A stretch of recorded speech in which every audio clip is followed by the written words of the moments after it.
Šiuolaikiškas poreikis kuo plonesnis televizorius. Šiandien šiauliečiai tai padarė.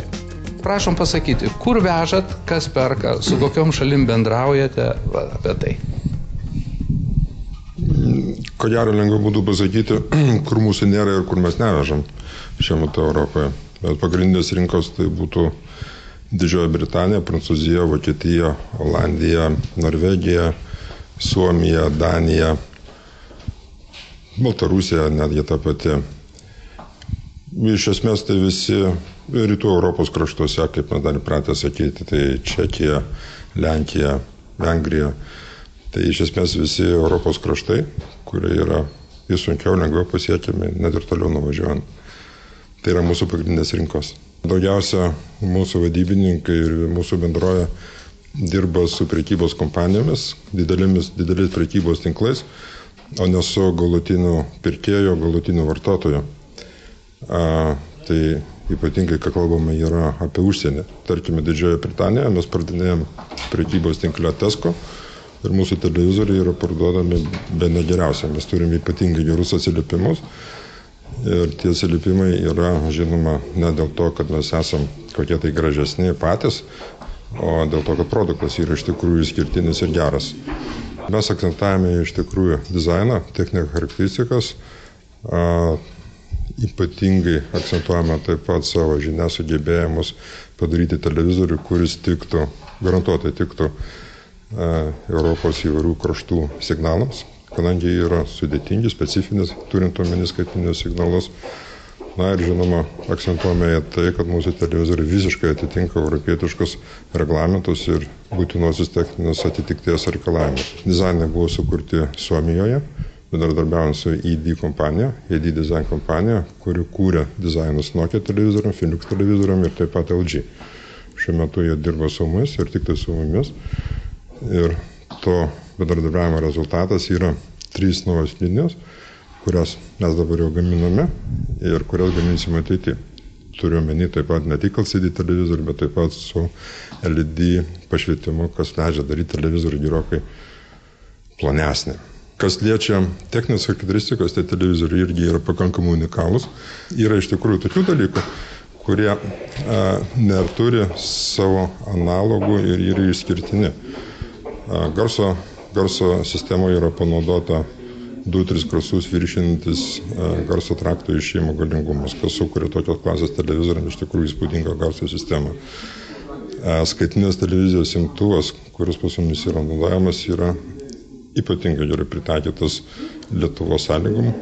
MPEG-4 formato koduoto televizinio signalo dekodavimui neturi praktiškai būdingų kai kuriam gamintojam iš Azijos trūkumų, artefaktų nesimato, jokių trūkumų nesimato. Hi, I'm Rick Advani. I'm from Hong Kong. We deal with Taurus out here, who is manufacturing televisions that are basically going out to the UK and to the rest of Europe. And the production capacity is brilliant. And as you can see by the awards on the wall that are out there, they're just excellent in doing what they do. And they are very, they're good. And they make a valuable product which goes out there, and they're growing. And it's nice to see that Lithuania is coming out from this crisis by keeping the production going on a full-scale basis. And it's wonderful that they get the recognition for that. Kaip reikia pasirinkti televizorių? Ponas Aleksandras dirba su televizoriais nuo vaikystės ir dabar projektuoja šiuolaikiškus lietuviškus televizorius. Esu specialistas savo srity, su televizoriais dirbu nuo vaikystės, o Tauro gamykloje dirbu jau paskutinius 5 metus, gana sėkmingai. Apie televizorius žinau daug ir galiu papasakoti. Ir galiu mielai padėti mūsų žiūrovam pasirinkti tinkamą televizorių parduotuvėje, ir išvengti tų klaidų, kurie įprastai būna, kai žmonės pasimeta televizorių yra daug, įvairovė didžiulė, parametrų aibė. Tai pasimesti paprastam žmogui labai lengvai. Pagrindiniai pasirinkimo kriterijai yra paprasti, bet koks žmogus gali juos suprasti, čia yra kaina ir kokybė. Ir santykis tarp tų dviejų dalykų. Įprastai žmonės mano, kad kokybė čia yra prekybinis ženklas. Įkalt ant televizorius Samsung. Ir visi kalba, visi taip šneka, ar Samsungas geras televizorius ar blogas. A vat jis geresnis už LG ar negeresnis. A vat Sony, visi man, Sony čia, kokybė neprilygstama. Viskas. Ir pagal tą prekybės ženklą orientuojasi. Apsisprendimas pakankamai toks yra gyvenimiškas. Tai žmonės iš savo patirties žino. Ir pasirinka išeina taip, ne objektyviai, a subjektyviai. Pasikalba su kitais, paklausia ten iš pažįstamų, ar pas jūs ten Panasonic gerai dirba. Sako, gerai. Ir perka tokią pat. Ir jeigu žmonės perka tokią pat, mano patarimu tai praktiškai nereikia. Eikit pas pažįstamus, sužinokit ir pirkit, kokią problemą. Bet jeigu norisi padaryti teisingą pasirinkimą, vertinti pagal tikrą kokybę, kuria sudėdama visai iš kitų dalykų. Pirmas – dizainas, antras – televizorius funkcionalumas, funkcijas ir trečias yra vaizdo ir garso kokybė. Jeigu manęs paklaustų, koks turi būti dizainas, aš pasakyčiau, net nežinau, nes išvaizda televizorius yra toks asmeninio skonio reikalas. Mūsų įmonė jaučia, koks yra poreikis rinkoje, kaip turi atrodyti šiuolaikiškas televizorius ir mąsto ir sugeba sugalvoti, sukonstruoti, suprojektuoti naują išvaizdą. Kiekvieneri metai reikia keisti savo dizainą. Jis turi būti šiuolaikiškas, turi būti ypatingas, skirstus nuo kitų firmų. Ir mūsų įmonė sugebėjo šiais metais išleisti, paruošti rinkai naują dizaino koncepciją, kurie turi savo privalumus ir skiriasi nuo kitų televizorių. Stiklinis priekis – naujovė. Stiklas užgrūdintas, atsparus įbrėžimams, lengvai valomas nuo dulkių. Nematoma klaviatūra, lengvai pasiekiama iš priekio. Indikatorius mirksi, indukuoja suveikimą, po to užgesta, kad netrukdytų žiūrėjimui. Mes čia turim ekspozicijos kambarį, jie atrodo beveik taip pat kaip per parduotuvę, televizoriai surikiuoti ant lentynos, televizorių yra daug įvairių, mes turim jas pasirinkti, mes pasimetam, žiūrim, ką galim turėti. Ir mūsų akis traukia toks televizorius, kokios ypatybės jis turi. Jis atrodo taip, kad jis yra plonas.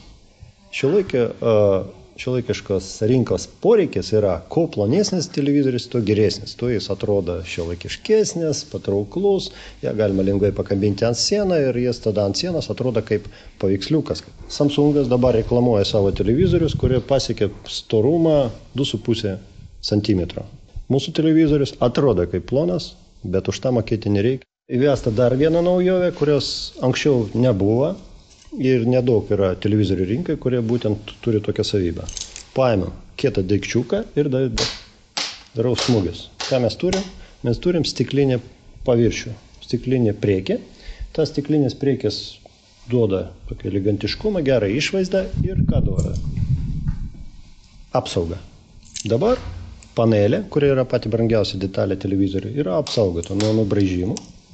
Televizoriai yra DVD grotuvas, jis yra padarytas taip, kad jo nesimata ant korpuso, yra tik skylė, šonė ir taip diską kišiam ir jis tą diską priima ir atkuria.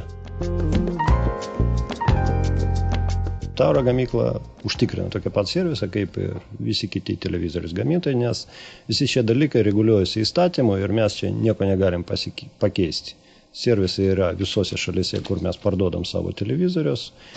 Garantinis laikotarpis yra toks pat kaip per kitiem televizoriam 1 metai. Pamenu, kai pradėjom dirbti su Didžios Britanijos prekybos centru Tesco, atvykę jų specialistai, po 1,5 metų intensyvaus darbo, jų atvykę specialistai pas mus praleido 3 dienas. Ir iš pradžių buvo tokie galbūt labiau pailgos formos veidai, kadangi vis tik tais įmonė, kur mes esam, statiniai yra pakankamai seni ir pasaulyje yra gerokai gražesnių. Tačiau 2 dieną jau buvo matytos šypsenos, o 3 dieną buvo pasakyta, tai yra geriausia įmonė televizorių fabrikas Europoje, geresnė už bet kurios, bent jau vadyba ir valdymo sistemos ir profesionalumas visų žmonių, kurie tuos dalykus daro, yra neabejotinai geriausias. Tai iš tikrųjų mums buvo labai geras komplimentas.